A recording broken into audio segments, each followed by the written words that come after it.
कि देश सेवा की भावना वंशवाद का आरोप लगाने से कम आंकी जाएगी, ऐसा जरूरी नहीं है। हमारे साथ धर्मेंद्र सिंह भी जुड़े हैं, समाजवादी पार्टी के प्रवक्ता। धर्मेंद्र जी, आपका क्या जवाब है?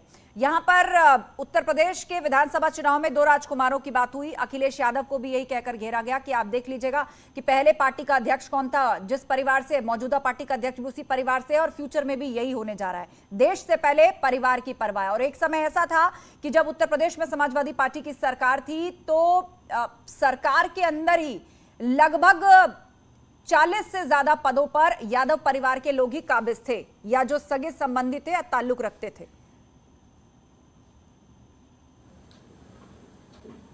आस्था जी, सबसे पहले तो आपके चैनल के माध्यम से आज उत्तर प्रदेश के पूर्व मुख्यमंत्री और आधुनिक उत्तर प्रदेश के निर्माता आदरणीय अखिलेश यादव जी का जन्मदिन है।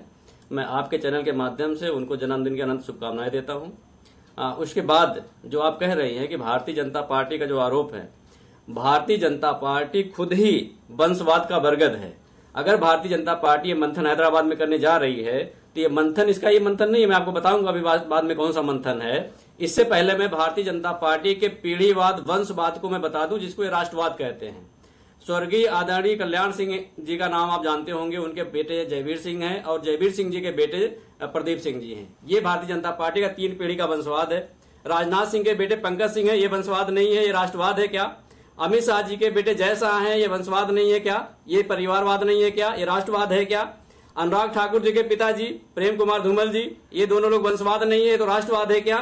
पीयूष गोयल जी के पिताजी वेद प्रकाश गोयल जी, इनको भी आप जानते होंगे। लेकिन धर्मेंद्र सिंह जी, ये लिस्ट गिनाते हुए आप ये भी ध्यान रखिए, एक मिनट आप, ठीक है, आप अपनी बात रख सकते हैं, आप अपनी बात रख सकते हैं धर्मेंद्र जी, लेकिन लिस्ट गिनाते हुए ये भी बता दीजिए कि एक के उच्च पद पर रहने के साथ क्या परिवार से जुड़े कोई दूसरा शख्स जो कि जनता के वोटों पर जीत के आया है, उसे किसी उच्च पद पे प्रमोट किया क्या भाजपा ने? मैडम, समाजवादी पार्टी में आप मुझे बता दीजिए किसको उच्च पद पे प्रमोट किया गया है? समाजवादी पार्टी का प्रदेश अध्यक्ष कोई यादव है क्या? आप मुझे बता दीजिए। अगर कोई चुनाव जीत के आ रहा है, कोई लोकसभा का चुनाव जीत रहा है, कोई विधानसभा का चुनाव जीत रहा है, कोई जिला पंचायत का चुनाव जीत रहा है, और एक परिवार का, उसे क्या फर्क पड़ता है? ठीक है, इस बात का जवाब आनंद दुबे देंगे। करती नहीं, जो करती है वो कहती नहीं है। ठीक है, आनंद दुबे इस बात का जवाब देंगे। भाजपा प्रवक्ता हमारे साथ जुड़ गए। ठीक है धर्मेंद्र जी, आपने अपनी बात को रखा, आपने पूरी एक लिस्ट गिनाई, और मुझे उम्मीद है आनंद दुबे जी आप तक ऑडियो आ रही होगी, आप सुन रहे होंगे। तो वंशवाद और परिवारवाद का आरोप भाजपा पर भी लगाया जा रहा है, और एक लिस्ट यहां पर सपा की तरफ से पढ़ी गई है कि क्या वंशवाद जो है वो भाजपा के अंदर नहीं है, वो वहां जाकर क्यों राष्ट्रवाद हो जाता है? अब मैं सिलसिलेवार तरीके से इनके देखिए, जिस के साथ ये कहना चाहता हूं कि भारतीय जनता पार्टी को और सीपीएम को छोड़कर, कम्युनिस्ट पार्टी ऑफ इंडिया और भारतीय जनता पार्टी, ये 2 दल ऐसे, इनको छोड़कर किसी एक दल का नाम बताइए जो बाप बेटे की पार्टी ना हो। कोई समाजवादी पार्टी मुलायम सिंह अखिलेश यादव, महाराष्ट्र में उद्धव ठाकरे, तमिलनाडु में जाइए तो स्टालिन करुणानिधि के बेटे। इसके अलावा आप पूरे प्रदेश में, आप जहां भी जाइए, बिहार में चले जाइए, आप किसी भी प्रदेश में चले जाइए, यहाँ पर क्या है, सभी जो उच्च पद है वो आरक्षित है। अध्यक्ष ये है तो इनका बेटा अध्यक्ष होगा, मुख्यमंत्री ये है तो इनका बेटा मुख्यमंत्री होगा। भारतीय जनता पार्टी में कोई बता सकता है क्या कि आदरणीय, अभी एक लिस्ट धर्मेंद्र सिंह ने पढ़ करके सुनाई है, मैं बता रहा हूँ, उस पर भी आ रहा हूँ। आप मुझे बताइए कि आदरणीय स्वतंत्र सिंह जी के बाद भारतीय जनता पार्टी का अगला अध्यक्ष उत्तर प्रदेश में कौन होगा, ये किसी को नहीं पता है। सुन लीजिए, अरे सुनिए भाई, हल्ला बोल पार्टी, शांत रहिए थोड़ा, सुन लीजिए। इसके बाद माननीय जेपी नड्डा जी के बाद भारतीय जनता पार्टी का अगला अध्यक्ष कौन होगा, ये कोई नहीं बता सकता। लेकिन समाजवादी पार्टी में बिल्कुल स्पष्ट है कि मुलायम सिंह के बाद उनके बेटे अखिलेश यादव ही राष्ट्रीय अध्यक्ष होंगे। क्या अखिलेश यादव से काबिल कोई व्यक्ति नहीं था समाजवादी पार्टी में जो राष्ट्रीय अध्यक्ष बन सकता था? लेकिन फिर भी अखिलेश यादव में ऐसा कौन सा गुण था कि वो, अरे आप बताइए ना, 2017 में वो मुख्यमंत्री बन गए। मैं बता रहा हूँ, आप बताइए ना, आप मुझे बताइए ना, मृगांका सिंह हुकुम सिंह की बेटी है कि नहीं है? वसुंधरा राजे सिंधिया, वसुंधरा राजे सिंधिया, विजय राजे सिंधिया, आप मुझे बताइए, मैं आपको बता रहा हूँ, मैं आपको बता रहा हूँ, आपको बता रहा हूँ, भारतीय जनता पार्टी में एक मिनट धर्मेंद्र सिंह जी, धर्मेंद्र सिंह जी जवाब सुन लीजिए, क्योंकि आनंद दुबे का ऑडियो भी हमें कट कट के मिल रहा है। उनका एक बार जवाब सुन लीजिए, आपको काउंटर के लिए दोबारा मैं मौका दूंगी। हल्ला बोल पार्टी शांत रही है, जनता आपको नहीं सुन रही है, टेलीविजन का शुक्रिया अदा करिए, कम से कम आपको बोलने का मौका दे रही है, थोड़ा शांत रहिए। इन्होंने पंकज सिंह जी का जिक्र किया, अरे सुन लीजिए ना, सुन लीजिए, अरे मनीष गुप्ता, अच्छा ठीक है, आप वाद मत करिए, और मैं पीसीआर से रिक्वेस्ट करूंगी कि एक बार जरा आनंद दुबे का ऑडियो देखें, कोई तकनीकी गड़बड़ी हो रही है, ठीक से उनका ऑडियो नहीं आ पा रहा है। मनीष गुप्ता राजनीतिक विश्लेषक हमारे साथ है।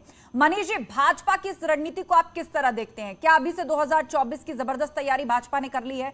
कौन सी सीटें हारी थी उनको चुन चुन करके ट्रेस किया जा रहा है, उस पर अभी से बूथ लेवल तक की जिम्मेदारी बांटी जा रही है, यूथ को जोड़ने की बात चल रही है, और अब तो बड़ा लक्ष्य यह भी है कि 2024 का जो चुनाव है उसमें भाजपा ये संदेश देना चाहती है कि वंशवाद, परिवारवाद की राजनीति अब अंतिम पड़ाव पर है इस देश में। देखिए, बीजेपी का जो मीटिंग हो रहा है उसमें 3-4 बातों पर खास चर्चा है। सबसे पहली बात है, वो कौन कौन सी रीजनल पार्टीज हैं जो भाजपा के सामने प्रभावशाली हैं, जीती हैं हारी उससे मतलब नहीं है, उनको कैसे कमजोर करके उनके वोट बैंक को कैसे हथियाएं, और उसको हथियाएं या उनको कैप्चर करें या उनको प्रभाव करके लेके आए, ये पहला टारगेट है। जैसे इधर शिवसेना मराठवाड़ा में तो शिवसेना कमजोर हुई है, इधर पंजाब में अकालियों को कैसे कंट्रोल में किया जाए, है ना, अभी तो फिलहाल सरकार आम आदमी पार्टी बन गई। इसी तरीके से जैसे कश्मीर में क्या होना है, राजस्थान में क्या होना है, जो जो क्षेत्रीय पार्टी हैं उन क्षेत्रीय पार्टियों को कैसे, हेमंत सोरेन की झारखंड मुक्ति मोर्चा, उनको कैसे कंट्रोल करना है, इनको कैसे फाइट करनी है, सबसे बड़ी चर्चा का विषय ये है। और जो दूसरा इश्यू है कि दिल्ली के इलेक्शन को कैसे देखा जाए, तीसरा इश्यू है तेलंगाना के इलेक्शन को कैसे देखा जाए। बिल्कुल मनीष जी, आपने साउथ के कुछ राज्यों की बात करी, आपने झारखंड की बात करी, लेकिन खास तौर पर हम उत्तर प्रदेश पर अगर फोकस करें तो जिस तरह समाजवादी कुनबे में बिखराव हो रहा है, आपको लग रहा है कि उसको फौरन ठीक किए जाने की जरूरत है, वरना सपा के लिए बहुत मुश्किल हो जाएगी 2024 में। आप देखिए महाराष्ट्र में क्या हुआ, अब वहां पर ये चर्चा चल रही है, ये अब सवाल ये हो रहा है कि शिवसेना असली कौन है, एकनाथ शिंदे वाली शिवसेना कि उद्धव ठाकरे वाली शिवसेना? समाजवादी पार्टी को अपने कुनबे को बचाए रखने की बहुत जरूरत है, उस पर फौरी तौर पर कदम उठाने होंगे, काम करना होगा। देखिए आस्था जी, समाजवादी पार्टी के कुनबे में जो बिखराव है ना, वो अंदर इतना गहरा चुका है कि अब उसकी भरपाई होनी आसान नहीं है। अगर हम ये समझते हैं कि आजमगढ़ में दिनेश नारायण अपनी वजह से जीते हैं तो ये सच नहीं है। आप समझ लीजिए, इस हार में अखिलेश यादव की आलस्य और शिवपाल यादव की पर्दे के पीछे की कारीगरी जग जाहिर है। हम सबको पता है धर्मेंद्र यादव के चुनाव हारने में और किस किस का रोल है। तो परिवार अब बिखर चुका है, मुसलमान वोटरों के जो पैरोकार थे वो बिखर रहे हैं, आजम खान की स्थिति खराब हुई है, और जिस तरीके से रामगोपाल यादव और अखिलेश यादव एक तरफ, मुलायम सिंह यादव एक तरफ, शिवपाल यादव और उनके कुछ गुट के नेता एक तरफ, जिस तरीके से हैं, मुझे ऐसा लगता है समाजवादी पार्टी में इस दरार को पाट पाना आसान नहीं होगा। ठीक है, आपने विस्तार से बता दिया कि कितने खेमे सपा के अंदर बट चुके हैं, कौन सीधे तौर पर अलग हो चुके हैं।